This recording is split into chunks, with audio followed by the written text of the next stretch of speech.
done with first this time. So hopefully, yeah. This says we're live on Instagram. So just patiently waiting. There she is. all right, there we go. We're in. Thank you for joining. Ladies and gentlemen, we got him. I'm eating my last of my bread here. The last of yours. I got mine right here.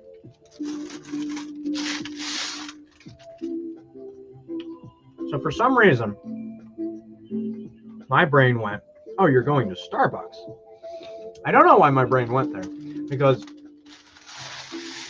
you definitely went to Panera, and I completely have an order that I always get at Panera, and I did not think about it. My new thing is just the whole baguette's like $3. So you get the whole baguette for $3, and then you just buy your broccoli cheddar soup, and boom, lunch. And that's it. Just have all the bread your heart could desire. You're not wrong. I know. Because like these baguettes are actually really good. These baguettes are actually really, really good. Mm-hmm. I'm gonna have another one. That's my extra one. That comes with my soup. Wait, what? You want it back? No. No, I have plenty. But anyway, guys, welcome to the live. Well, here we go. Y'all are an amazing store. I ordered an SLP tank and regulator and primary arms adapter. Thanks. Okay. Thank you. Oh, hello, King of the Nerds. E-House says, "What's up, nerds?" What's Hello, up? sir. Just eating a baguette on a live stream. How late am I to the live? You're not late at all. You just joined, man. Started 2 minutes and 10 seconds ago, Yeah. to be exact. Same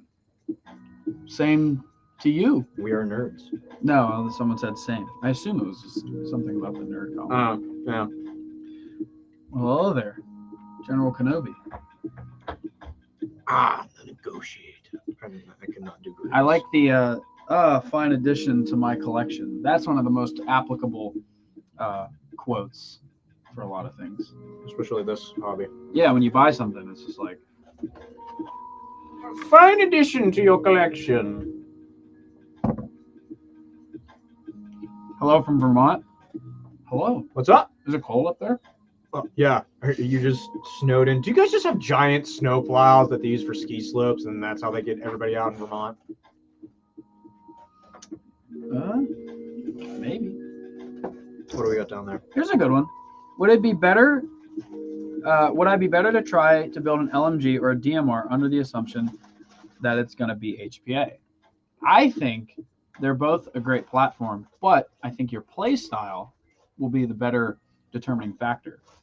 If you like to be a little slower, a little sneakier, and a little bit sit in the back, DMR. But if you like to run and be a very important, force multiplier, Yeah, LMG.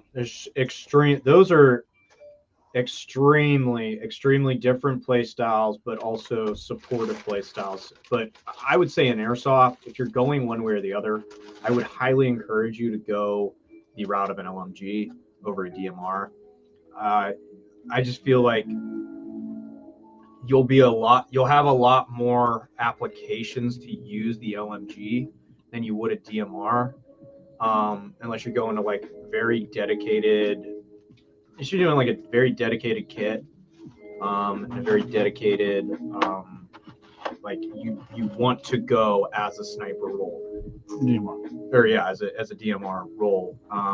You can be a supporting factor if you can definitely outrange people, but a lot of times, even with DMR builds, even with DMR limits and stuff, you're not out shooting some of the more highly tuned rifleman rifles in Airsoft. So an LMG, because of the force of like the amount of fire that it puts down, I would say it's a better support class in Airsoft. You also have to look into the events you plan on attending. Yeah. Some events don't even offer a DMR role. So, that'd be a huge detriment to, your build and play style if you're relying on that weapon platform. So Yeah. I think LMG would be better to start, in my personal opinion. I'm a donkey. Oh, Okay, thank you for that. Where the taggins at? I want to give you my money. We're asking the same question. yeah. Keep an eye out. I got one. I got two over here. Favorite gun you don't use enough? Go. GHK probably. Yeah. Or my RPK. The Tavor. Well, I use the RPK a lot. I just haven't had it in my possession for a while. The Tavor is probably one of my favorite guns I have, and I barely use it. I definitely should use it more. It's one of my favorite guns. Yeah. Because I do try to use kind of everything. The Val. I'd like to use the Val more. Or just use it, actually. Just use it to begin with. Yeah. Yeah. That's a good question. I like that. Very good question. Thank you, E-House. Hello from Tennessee, the new home of Dusty. Very jealous. I love Tennessee. Where are you at in Tennessee? What part of it? Let us know. It's also about 25 degrees in Vermont. He mentioned that. I think it's 28 here. Yeah, so it's not too bad. It's what? 42 outside. Oh, wow. It warmed up a lot. Yeah, it's very nice out. Beautiful. Winter's over. Wow. Unless I'm skiing, but outside that, no. 240 Go Burr, snagging an Inferno kit from you guys for my 240 come spring 23. Fantastic. That'll be dope. I like the 240. Oh, good. Will there be an HPA conversion kit for Vector AEG again? So we never had the Vector conversion kit. Junkies had it. I don't know why they wouldn't be offering it anymore. Outside of it's really complicated and kind of a pain. You just shoot them an email and see what they say. Yeah. I mean, we just don't know personally. Yeah, we've never done any HPA vectors because that was always like something that they always had, that kit and everything. So we never did them. Mm-hmm. So don't know. Great concept though. Yes. Should battle rifles be allowed to go full auto? I assume you mean like rifleman class? I would assume. I would assume that. Should they be allowed to go full auto? So, like, let's just use two examples in the world right now, or in the airsoft world right now. Milsim West, every platform can go full auto. Mm-hmm. It's just because that's how you'd be able to use the rifle in the real world. But at the same point, could that cause some problems on something that's, I guess, a little less extreme? You kind of sign up for that. Yeah. You go into that knowing like, all right, I'm going to turn this corner and there's a good chance I'm going to be like looking down a muzzle. And you sign up for it. That's what it is. But I think that's not for everybody. Yeah. And that's why a lot of pretty much every other event producer, the rifleman class is semi-long. And I honestly don't mind that. I think it's completely reasonable and just keeps the game and makes the classes a little bit more like, would you say, not unique? Yeah. I mean, so if you look at it from, okay, why does the military use full auto? Why does their riflemen have the ability to switch their gun to the third fun position and go full auto? Well, A, it's fun. But B, it's for suppression. So guys can move up. You can just flip the switch instead of trying to control the recoil and pull the trigger at the same time. You're not just focusing on controlling recoil and sending a volley of fire in a very short period of time, right? The reason it's a very short period of time is because you only have probably 30 rounds in each magazine of your rifleman class rifle that, any like grunt kit would use. Like any M4s, any AKs, they're generally going to have 30 rounds. So in airsoft, a lot of times people are running 120 rounds in a mid cap. If they're running mid caps, 120 and 150. I mean, if you're running EPMs, you're running minimum 150, 250, all the way up to 250 if you're running an EPM 1. So to think that in the real world a 249 is 100. Yeah. And then an airsoft rifleman can hold 6 mags that hold 200. Exactly. So the point I'm basically getting at is, I think you should be allowed as a rifleman to go full auto if there was really close constraints on magazine restriction. That's a fair point. I think that would be the way to do it, because if you don't have that mag restriction, then everybody's just going to full auto. Everybody's just going to be suppressive fire. That's going to start eventually. Whoever has the biggest mag capacity is just going to end up winning, because everybody has an M4 or an AK that can take a drum or some type of thing like that. And then you start snowballing into, well, why are they just not running LMGs then? Right. No, I agree. I think at events in particular, I don't care about a local play. Local play is whatever, the rules are for the day or that game or whatever. It changes all the time. If you're talking about an event and you're talking about an entertainment factor, I think mag restrictions is probably one of the most, and BB restrictions. Ammo restriction. Yeah, any type of ammo restriction is probably one of the most efficient ways to. It's like that key ingredient, right? And not a lot of people use it. I think more and more companies, E-House, are starting to use it. Grimnir's starting to use it at some of their 40-hour events. Milson West was already doing it. But I think a lot of companies are now starting to do it because it adds that extra level of difficulty, and it adds another thing that you have to think about, and it adds more entertainment because you have to be more engaged because you're now out of ammo at some point. Well, that's the thing. Yeah, you're allowed to use full auto on your rifle. Yeah. But you have 500 BBs. Exactly. So you're not, the likelihood of you doing it would be lower theoretically. Versus, I think, the lightweight non-belt fed class, I think, gets 2,000 rounds or even 1,500, something like that. They get a lot more. I think LMG's 15. Yeah. And then an MMG is, I think it's 25. I think. I could be wrong. I haven't run. I only did my RPK once, so I don't know. But yeah, I think ammo restrictions are the only way to confidently, or efficiently, sorry, not confidently, efficiently mitigate how much full auto is used, but still put it at the user's discretion. Yeah. So, great question. That's a really good one, yeah. DSG or Polar Star? Polar Star. Polar Star. DSGs are I like super DSGs, but awesome. They just, the level of how many times you're going to have to go back in and correct that thing after it breaks apart. Even if you've built it rock solid pieces of equipment, there is so much stress on that gearbox when you DSG something. It's just, get a Polar Star. Also, is it true that barrel length increases range and accuracy? To a point, right? In real firearms, it definitely increases range depending on the bullet you're firing. If we're sticking with 5.56, yes, it definitely increases range to a point. If you're talking about airsoft and applying it from real guns, it does not do the exact same thing. It is probably as far as range goes, it's probably, I don't know, like if you go and look at like 120 millimeter length barrel versus a 550 length barrel, you might get some more range out of the 550 because you get better air efficiency and you have more air volume to play with. But you're really going to notice more accuracy and consistency with a longer barrel, more so than range. Yeah, and we're not talking like it takes a grouping like this and like makes it a.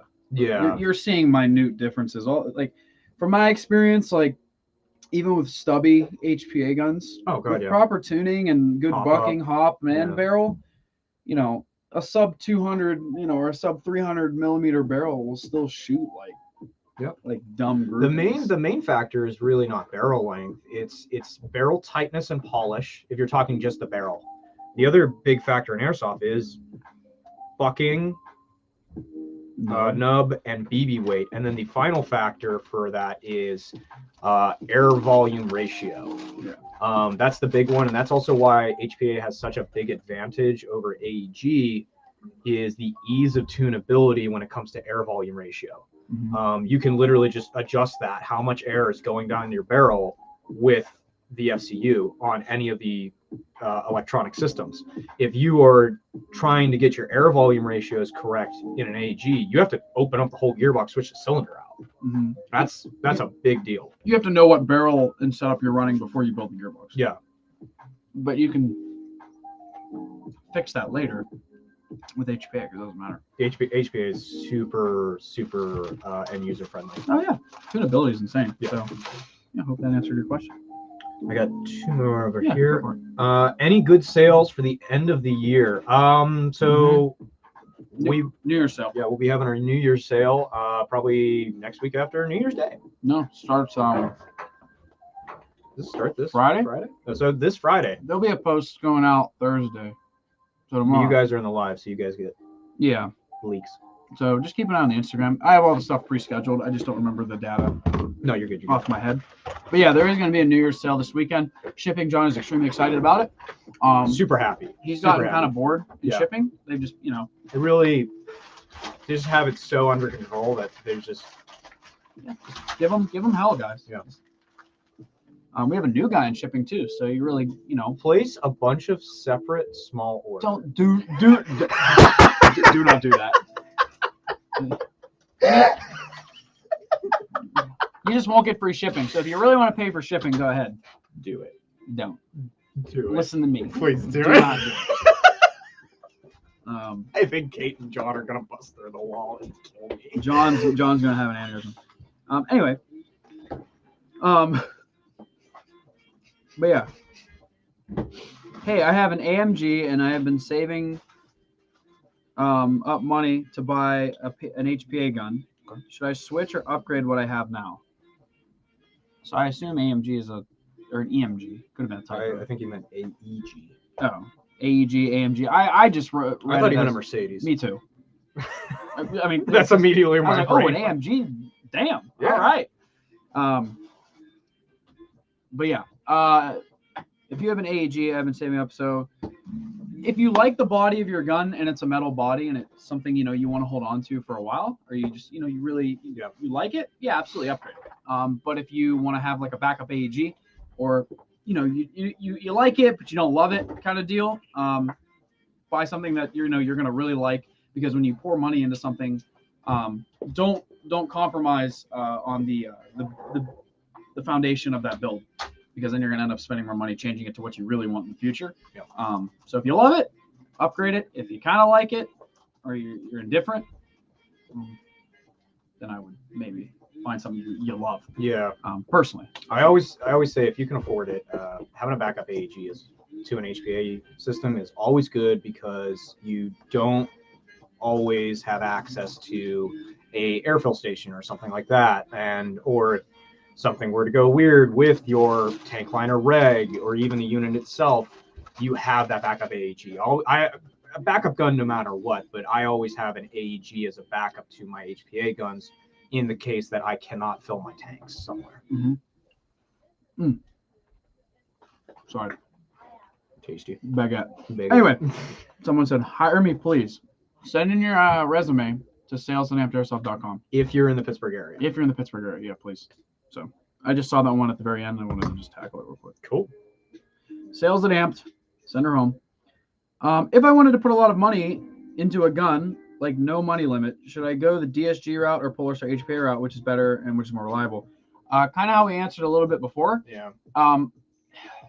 Well, more reliable is immediately is HPA. The better Yeah. is subjective depending on the DSG build. Yeah, DSGs can be, we're talking just like, I say just as snappy as a Polar Star with precocking, because the human mind and reflexes cannot decipher the differences in the speed. Yeah. If we actually like slow-mo cammed them, obviously a Polar Star will be faster. Yeah, the valve opening and closing is a lot faster than that spring pushing that piston all the way forward. Well, all the way back. halfway forward, it's a Half. DSG. There's still this much distance for valve to open. It's probably even smaller than that actually. And then there's this much distance. Bro, that's like a full stroke. Yeah, We're talking like that. That's still not No, that. I'm aware. But if budget doesn't allow and you want to challenge yourself, or you want a DSG, they're not bad. Like they're a very high performing airsoft gun. Yeah. But if you want something that you just plug air up to, play a whole weekend, disconnect air, and forget about it, Polar Star. Reliability from HPA Yeah. is unmatched by anything that is an AEG, unless it has a very good warranty with it from whoever built it for you. Yeah. Reliability is the one thing that really HPA rules at, is reliability. And with a warranty, which is super nice. Like I love things that have a warranty. I build my own stuff, so like it doesn't matter to me. Yeah. But for people who, don't tinker on their own things, warranties are awesome. So that is a good factor to have with comparing the two. But just remember, if that gun goes down in an event, your warranty isn't good in that moment. Exactly. And no, So that's where HPA is definitely like, yeah, they still fail. I mean, they're still a mechanical system or electronic system, whatever you want to say. Both. But if you want sheer reliability, even if they both have a warranty, just take the one that leans the one direction. Yeah. I don't know. That's how I think about it. Warranties are great until it breaks when you need it. I have another one. Yeah. Have you heard anything about HPAing the VFC MP7 AG? Saw a clip of it on the inter-highways. Yeah. So Alphonse posted something up about somebody doing one. Now, there is a French company, I think it's Power 6 Air, that already has done this. It's been out for about a year, maybe even longer than that they have already HPA'd completely, drop-in kit and everything, a VFC MP7. They will not ship to the US, though. So there's not really one for the US market. I do think they're based out of France. Somebody correct me if I'm wrong in the comments. But currently in the US, there's a few different people working on making it have all its features, which is the mag cutoff, which is the empty mag detection, the full auto, semi-auto safety. There's a lot of people working on making that possible for an HPA drop-in. We actually worked on it a little bit too, and it's definitely possible for it to fire, safe, semi, and it's hard to get the selector to work. It's a really big deal, and fitting everything into that small package, definitely doable. It's just also making sure all those features still work too is another part of the problem. That's the most complicating part. Yeah. Fitting things into things is usually pretty straightforward. Obviously modifying some brackets or, something to hold it in place. Yeah. Easy. But getting things to communicate where it gets. Yeah. But I think the ones Alphonse has, they're jacks. They're not F2s. No, they were an F2. The one not that he has, the one that he saw and he posted up. The one he had at Black Site was the jack. Was it a VFC or is it TM? Yeah. Oh, okay. Well then, then the jack one definitely. Yeah. So there's options coming out. They're just making sure the products are all good to go before they hit the main market. Yeah. From what I understand. Yeah. So very exciting to see, because that one, I love the feel of that one. I even like it as an AG. I'm not even gonna lie. Oh, it's super awesome as an AG. It just sucks that it ends up shrekking itself over time, though. That is the big thing. Yeah. But hey, maybe one day. Yeah. We will remain waiting. Yeah. I don't know. I've heard good and bad, so I can't really speak. I don't know one. But from my experience of shooting it, it was so fun. It was snappy as hell. Shot really consistent. So they are ridiculously good. I have the TM one with the jack kit in it. I love it. I love the form factor. I have worked with guys. I have worked on the VFC. That thing is way, way, way more complex than the TM is, just because of all the sensors it has for all the features. It blows the TM with features out of the water. Yeah, and the size difference is also a thing too. And the build construction. Yeah. Mm-hmm. No, they got everything right. Yeah. I mean, Umarex killed it. Everything about the gun is fantastic. It's just so much stuff into such a tiny. It's cramming parts that need to be scaled up 3 times. Yeah. They just can't physically do it. It's and the little sensor switches on there are literally half the size of a piece of rice. Yeah, it's crazy. It's nuts how small these things are, and it's very delicate to work on. So hats off. At the end of the day, hats off for being able to do that. Do you guys have redline regulators in stock? Mm-hmm. Hey, man, great question. I shall Google. Let us check. What HPA system do y'all recommend the most? If you're running a V2 and you can fit one, the Fusion engine, in my opinion. But if you're looking for a drop-in, honestly, your Infernos, your Jacks, your F2s, they're all super good. So whatever really complements your budget the best. Looks like we do have the Redline Mini SFR in stock at the very least. I don't know about the. I think that's about the only one that we carry. Yeah, they don't do the full size anymore. How come there isn't many World War I guns, and how popular World War I is with Battlefield 1? I think we've had the World War I and II question a few times on the live. I think what it all comes down to is there's definitely hype around it. There's not a lot of hype enough for a company to make that gun to then be used in a specific World War I or World War II themed event. It's tough for a company to justify a new gun off of a novelty because Yeah. they're not going to be bought from. They might, I mean, in a very niche sense, they might be bought from like a, I'm trying to do this look or Yeah. something with this gun, but there's not enough people doing that, and there's no games that like support just that. The other thing you got to think about is World War I and World War II guns were a very big time in revolutionizing guns. So you went from these hunting style rifles, they all looked like repeater rifles with lever action, stuff like that, was the kind of the gun of the time before World War I, heading into World War I, at least in the US. And so if you look at the construction of a gun like that, the closest thing in airsoft is an M14. And so to fit a gearbox into something that's not really M4 based is also something they would have to come up with as well, Correct. as well as a very interesting way of feeding the magazine. Right, new magazines. So there's not a lot of airsoft like already existing airsoft technology they could take and put into World War I/World War II style guns. Hell, you look at the grease gun or some of even the weird ones from World War I and World War II, they would have to completely revamp stuff. Yeah. It is a very large undertaking, Yeah. essentially, at the end of the day. When it comes to HPA without a backpack, would you pick an air stock or an ESG grip? I think if you, it all comes down to your playstyle. Yeah. If you are doing, say, like Speed QB, where you're going to be firing hundreds and hundreds of rounds continuously, I wouldn't do an air stock because you're going to burn through a. Yeah. Well, I guess air stock is different from like I'm thinking UGS. Well, the UGS is still an air stock. The UGS is an air stock. That's why I just had a brain for it. But if you're doing like a 13-3000, you can probably get away with it. But if your play style is that like Speed QB and like a monk grip, yeah. Well, So here's my thing. It's right there. Here's my thing. For the ESG grip, I think it's really good for like 13-3000s as well because it's a certain style and it gives you more of that pistol. You can get really close up on the gun because the stock's not there.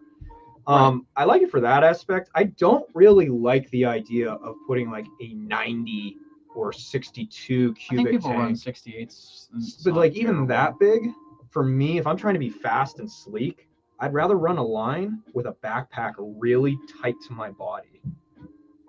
That's where my brain goes for my type of play style. The line is also something to be worried about in that scenario. The tank sitting on it, I go back and forth on that, what I would do. I think if I was doing anything, I would just go with a regular air stock for milsim play or for low round of fire play. But if I'm doing high round of fire play, like high amounts of BBs I'm going to be shooting that day, I think I would just go with a backpack if I have to use a tank. That's just kind of where my brain goes. If you have to be not using a backpack, I would go with the grip. If I have to put a big you're bottle indoors. on. Yeah, if you're indoors. If you're indoors. If you're still trying to maintain a somewhat, a certain look. Yeah, like a consistency of Yeah. a rifle, like you want to stock, the air stocks can be better. They sell the covers for the 13-3000s. They look really good. Like that would be the route to go in that situation. But if you're talking about what is it, the ESG? Yeah, the ESG grips, it's probably more your play style. That's kind of what you're thinking about.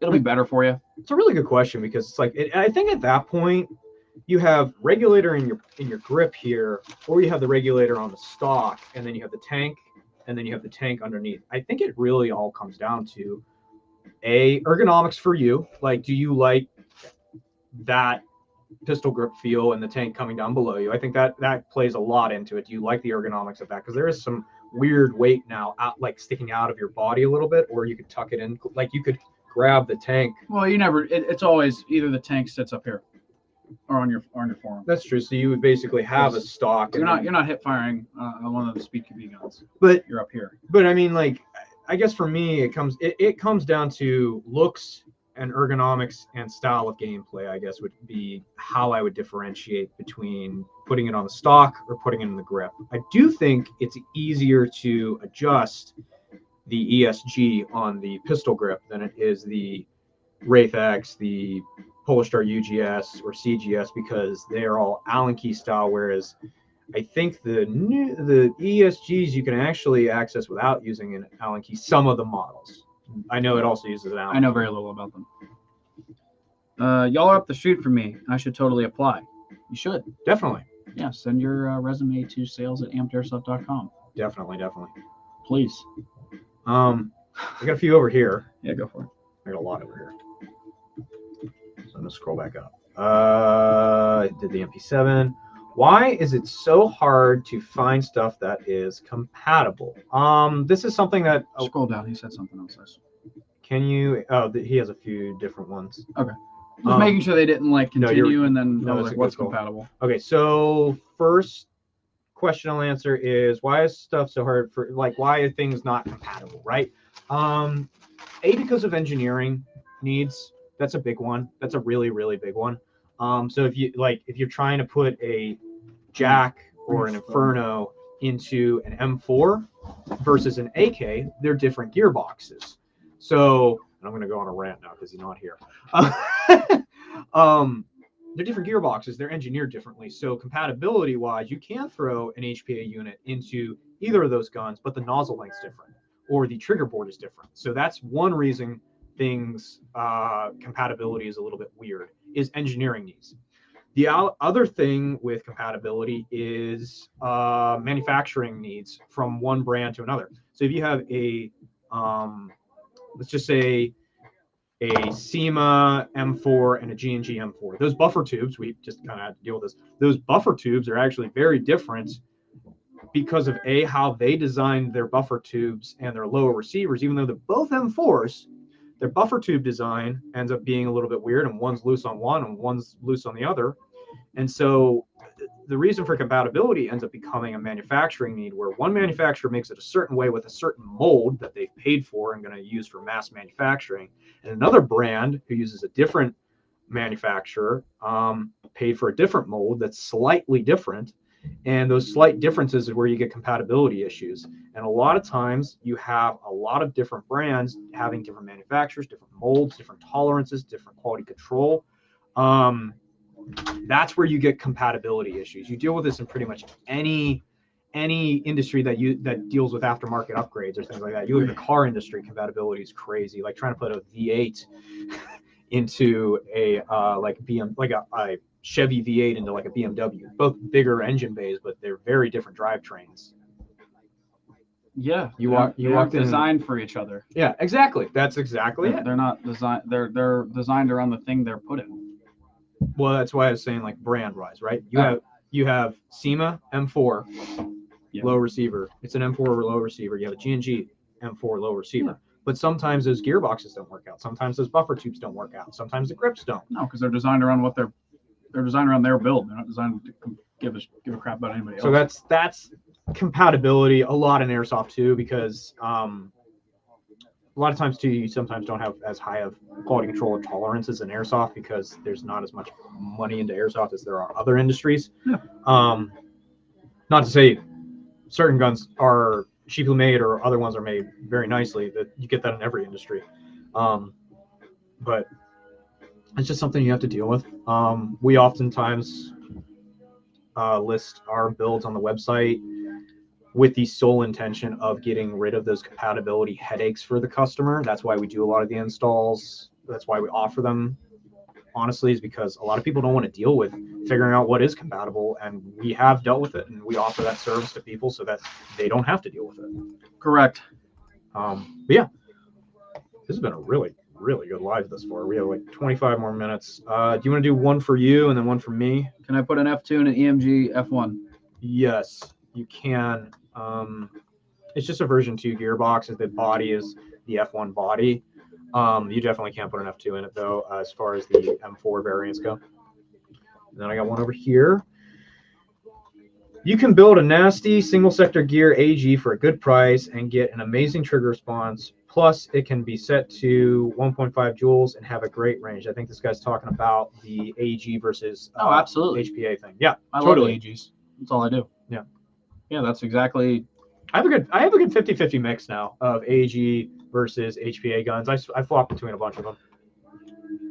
It's good stuff. I love AGs. What do you got over there? Dusty. Nah, we don't need World War I/II guns. Give us a cost-effective L85A2. Keep dreaming, pal. Yeah. Sorry. Can you HPA a P90? Yes, you can. You would need the offset nozzle kit with version of an F2, or you would need a Hydra. Mm-hmm. But you can definitely HPA a P90. If you're looking to not HPA a P90 though, one of the best upgrades you can do to a P90, keep it AG, is do an M trigger. That we have a ton of those in right now. That's an immediate awesome upgrade, and it gets rid of a lot of the mushy trigger problems that you get with an AG P90. Yeah. Great Lakes says, Merry Late Christmas, Tom. Merry late Christmas. Yeah, I guess no Christmas for Yeah. me. Merry late Christmas. I got another one over here. Everything is possible, just finding someone who has them and can produce is the real question. Probably DSGs. Yeah, I think so. I'm going to do another one because that wasn't really a question. What do you think is the best technique to hop a BB in regards to R-hop/flat hop, etc.? Let's just say the criteria is a 3.6 at 1.6 joules. I just do Maple Leaf Super Macrons and Omega Nubs. For me, I mean, it's obviously not the like peak performance, but it takes the least amount of time, and it's the best bang for your buck, in my opinion. So that's literally one side of it, right? So it's ease of install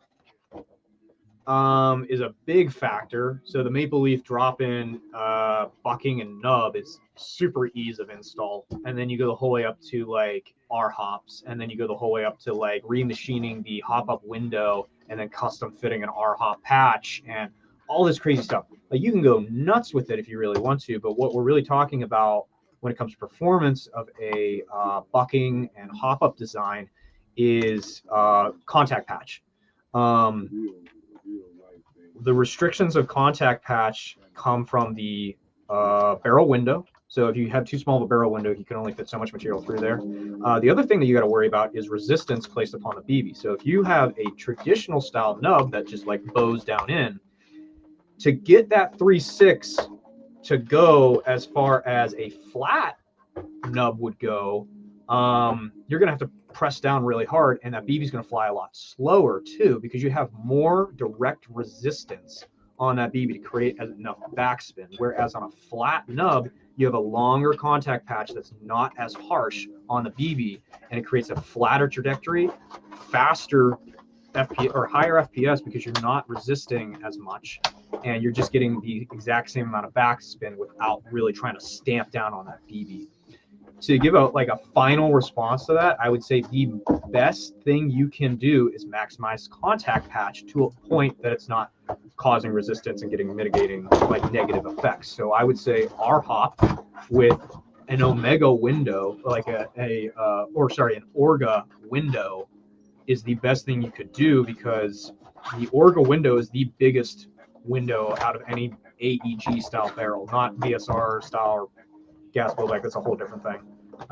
But I would say that is probably the best I could say as an answer, just because that's the most contact patch without mitigating returns. So that was really long-winded, but it was a really, really cool question. Beautiful. Look at you go.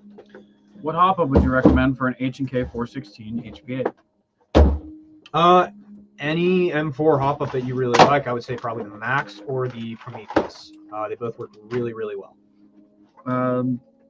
Yeah, making things fit from different manufacturers sucks. For example, I work in the gun industry and we make barrels, and some companies get picky about certain parts, thread tolerances, and different extensions. Exactly. Yeah, absolutely. It applies to everything, unfortunately. I got another one over here. This is a response. With all the improvements to electronics for AGs, do you think airsoft companies will try to R&D for range? Bigger, heavier BBs, better polish for a barrel, more volume of air? I do think we've already seen that trend, right? You had Norbert coming out with his like really, really heavyweight BBs and that like were banned by a lot of fields like within 2 or 3 months of him coming out with it. And then you have edgy barrels and other aftermarket people coming up with different ways to make the guns more consistent, better range. I do think you're going to start seeing that more and more, but at a certain point, you're going to reach a limit with a smooth bore, low-powered rifle or pistol. Yeah. That's what the limiting factor is. I think eventually we might get low-powered, like pellet style ammo, but that would change a lot of things. That would be pretty. That also creates a safety concern with identifying what's what at an airsoft game. I just think that you're introducing a new variable that just isn't. You can't really govern it, I guess. It is, unless it's its own thing. Well, and that's kind of what I'm talking more about. You look at paintball. Paintball really never had. There was hop-up systems for paintball guns and stuff like that, but the next iteration that made paintball guns a lot better, right, were was those like mag-fed, those first like, strike rounds. They're the coned ones. Yeah, exactly. That's what I'm talking about. I think if you're going in an evolutionary step with airsoft, as far as R&Ding something to make the guns shoot better, that's probably the next big jump. Oh, pellet style rounds equals insurance hike too. Yes. So yeah, and imagine all these dudes, their EPMs having to. Yeah. EPM 1 guys are like, this was the greatest mistake of my life. You know, you have 250. Well, you have to have a special. I actually thought about this really hard. You'd have to have a specialized magazine. You have to have a specialized nozzle, specialized bucking. Like, you pretty much.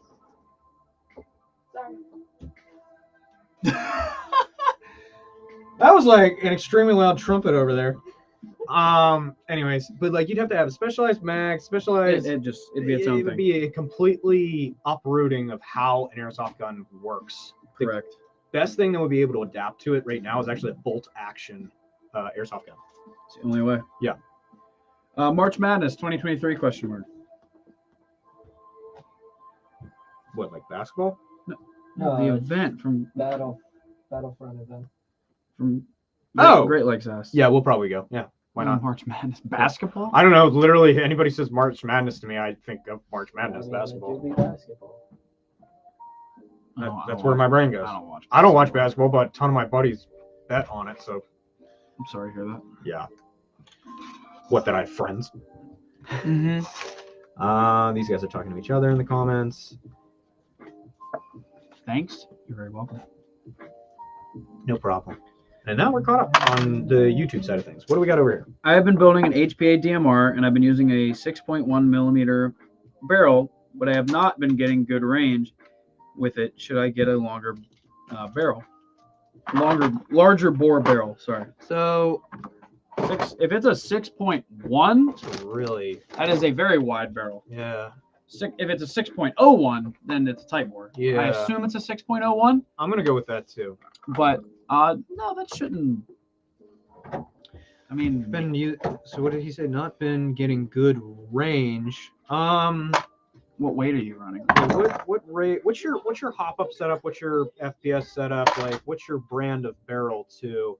And then when's the last time you also cleaned it? Yep. Just let us know in the comments. We'll try and get back to you. When I tilt my TM high kappa sideways left or right, the BB curves to the left or right instead of straight. Can I defeat this somehow? Yeah. What? You turn your hop up completely off. Yeah, but then you're just gonna. Then you're gonna die, but it'll go straight, but it's not gonna go anywhere. It'll go very short distance, but if you want it to stop curving left or right, you need to turn your hop up completely off or completely all the way down, because the reason you're getting that curving is because this thing called hop up is putting backspin on your BB to counteract gravity, and that backspin is going to go in the direction of. Yeah, so instead of having backspin, you're putting backspin left or backspin right now, because you've now turned your gun instead of it being perfectly vertical to the ground. Yeah, so yeah, that's fair, but if you lose a lot of range. Yeah.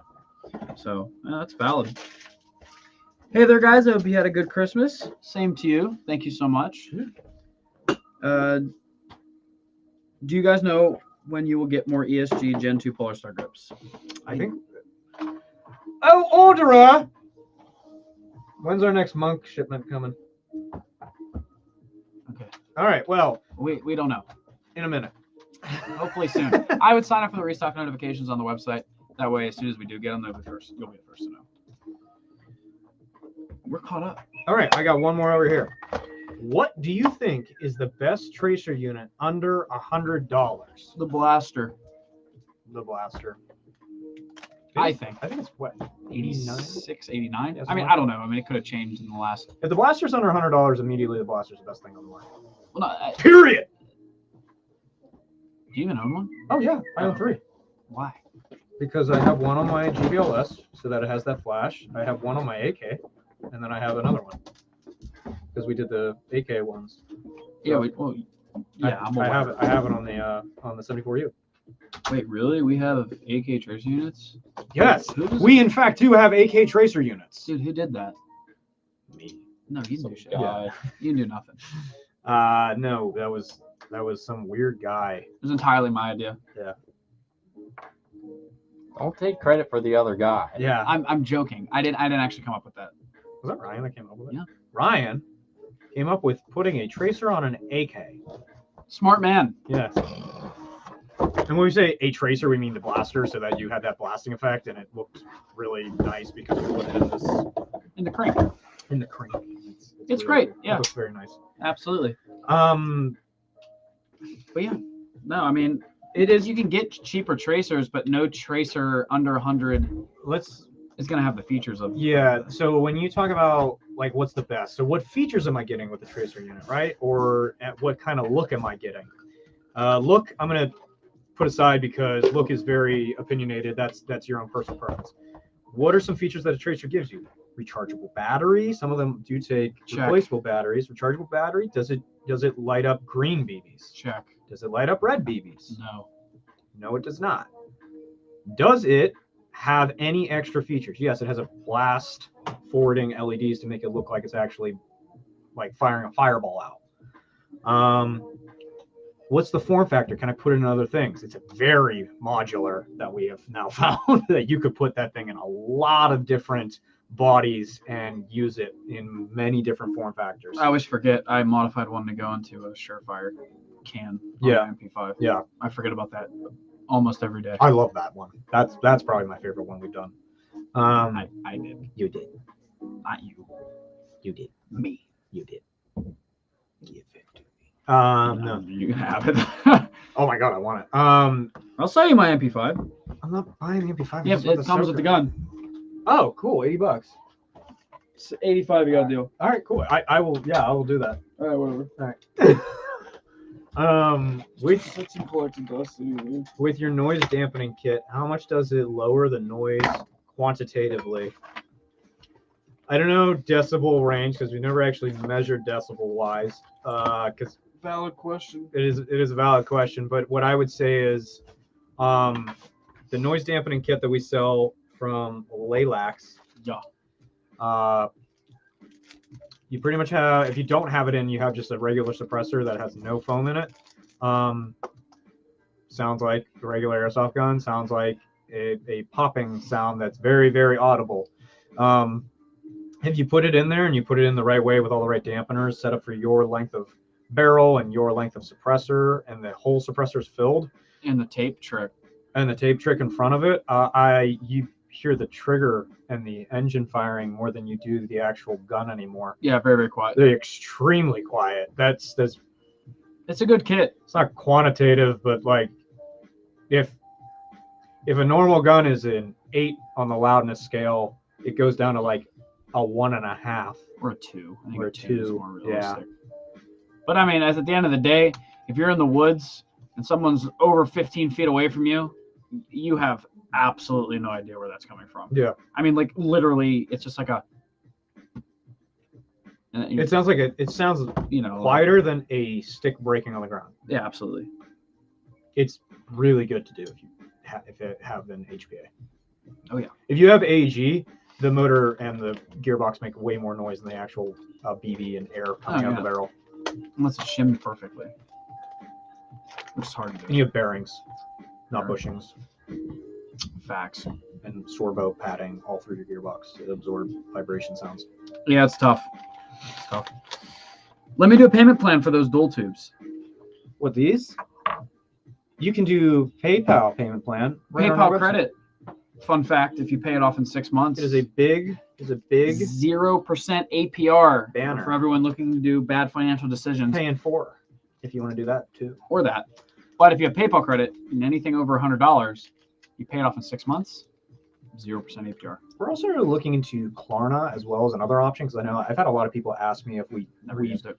I haven't personally used it. I have a lot of people that have come up to me though and said, "Hey, why don't you offer Klarna on the website?" Because it's like the same kind of thing as PayPal credit, but it's more accessible, I guess, and you can break it up into even more payments. Oh, that's cool. Yeah, I know Shop has it has payments built into it. that's the one. But well, Klarna is the creditor that interfaces with Shop. Oh, well then I have used it. Yeah. I didn't know that. I didn't look into it. Yeah. Maybe in the future. I have another one here. Doogie. Have y'all had hands on a Wolverine Reaper build? I own one and was super surprised at how quiet the unit is. Extremely quiet. Yes, the Reaper, I was shocked too, honestly, because when I looked at the Reaper, I immediately was like, well, it's a single solenoid system. They have the Inferno. It is different how the air flows through it if it's the electronics one with the solenoid. And I was like, well, single solenoid, probably going to be just as loud as the Inferno or a Jack. That thing's quiet. That thing's really quiet. Just because of how they flow the air through it, it's extremely, extremely quiet. It's probably one of the quietest electronic engines. That coupled with the Lalax kit is nasty. And like if you're doing the Reaper bolt, it is. You hear the clicking of the bolt moving back and forth, the slight like inch and a half that you have to move it. Oh, it's insanity. More so than in the trigger pull. You hear that more than you hear the BB firing. Like Yeah. you hear the BB firing through grass or hitting a tree. You hear the Yeah. It's insane. Yeah. Yeah. Reapers are quiet as hell. We did a bolt in a VSR-10 years ago with a Lalax suppressor, and I was using it, and I actually like wasn't sure if the gun fired. Yeah. And then we switched, someone else used it, and they shot at me, and all you literally hear nothing, and then just like a BB go by your head, and it's just like it's pure panic. Yeah. It is menacing. I won't even lie. Crazy stuff. It is. It's hilarious. Are the Arcturus AKs worth it over the SEMA AKs? So the biggest thing I've seen between the two is build construction. I don't have a lot of hands-on experience. I don't own an Arcturus, unfortunately. I'd like to get one just so I have some more information about it. But their build quality from hands-on experience are really, really nice. So if you want one, it's obviously going to cost you more. But the Arcturus, from my understanding, standard V3, so you can upgrade it all you want. And the external quality is fantastic. So if the budget allows, I'd probably just say jump to an Arcturus. But SEMAs are undeniably one of the most reliable stock gearboxes on the market. So if you just want a gun to buy and run and never open up or mess around with, just buy a SEMA. Yeah. But sorry. No, the Arcturus are actually manufactured by the same company that manufactures E&L AKs. They just use different materials. They don't use like a bunch of the steel and everything that the E&L AKs have because they are supposed to be a budget-minded AK, and they're also supposed to be just a slightly different style of AKs. Their gearboxes are really good. Again, you can't really dethrone SEMA unless you've been dethroning them for a few years. Like the reliability is really hard to overcome as like, oh, we're more reliable. SEMAs are one of the most reliable airsoft guns, period, across any style of airsoft gun. The gearboxes are just good. They built them right, and the bodies support it too. They're not a full-on plastic body. They're only plastic on the fake wood grips that they have. Everything else is some type of metal, which makes their gearboxes last longer than something in a plastic body because the plastic starts to degrade too. Yeah, my SEMA 74M just keeps kicking. So budget is really what it falls down to. Yeah. Oops said, I have that VSR, and it is definitely the quietest gun I have. There you go. We got a few more over here. The blaster one. Right. Yeah. So so do you think that the Ace Tech blaster is still better than the Bifrost? I'd say they're about the They're identical outside of one uses color and the other one just uses an orange flash. Like it makes a rainbow effect versus an orange flash. Now looking at the two, or color select. yeah, or you could Yeah. color select. So I mean that actually is a benefit if you want to have a different color outside of orange. I think the Bifrost is literally the exact same internal unit though. You can probably disassemble it the exact same way that the blaster could. I would imagine. So there are more features, which makes it better. However, in my opinion, I don't need a bunch of different colors. If that's your play style, though, I think that really comes down to your play style and your personal preference. Absolutely. It's one over the other, and If you're building a red themed gun, the blaster would be cool, but it'd be cooler to just do a red muzzle flash. yeah. I mean, it's themed. If Yeah. that's what you're after, the Bifrost is going to blow the blaster out of the water. Yeah. But if all you're after is a muzzle flash or a tracer unit, well then. They're the exact same tracer unit with different LEDs and different programmability on the Bifrost. So they're both very, very good. Yeah. Just one key feature changes is the color it outputs. I got another one over here. Love you guys. Have a great day. Is Grizzly, by the way. Thanks, Chris. Thank you. Suppressor, talking about the Reaper. Can I put an F2 in an EMG F1? Yeah, we answered that Yeah, earlier. we did earlier. Yeah, you definitely Yes, you can. What the difference between the Wolverine Storm and the Wolverine Storm Gen 2? Does the Gen 2 still fit in a Monk ESG? Yes, it does. It's actually more compact now. They have a new different valve system, and basically they've changed the airflow to make it more compact. It's pretty much the same difference. If you look at Polar Stars, you have the Polar Star MR reg, and then you have the MRS. The MRS is slightly bigger, a few different external features, and you have the MR reg, which is the micro regulator, super tiny package. That's the difference between the Gen 1 and the Gen 2 Storms, realistically. But I think they're really just going to stick with the Gen 2s. I don't think they're going to keep remanufacturing the old ones because the new ones do even more than the old ones did. They also have a higher or wider range of operating pressure, too, than the old ones did, too. That was something Rich said when we were down there. You got any more over there? Oops, said hi. Hi. Can you put a VSR? I'm gonna rapid fire these because we only got like 2, maybe 3 minutes left. Can you put a VSR 10 bolt or bolt M into the new TM VSR 1? Yes, get the TM spec 1. There's a JG/SEMA spec 1. Don't get that one. Get the TM spec. Why is my tappet plate sticking up?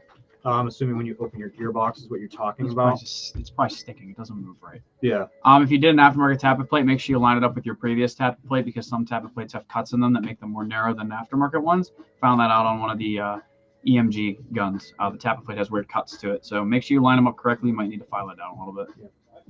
And then, why we just read that all out AEG build, no price limit.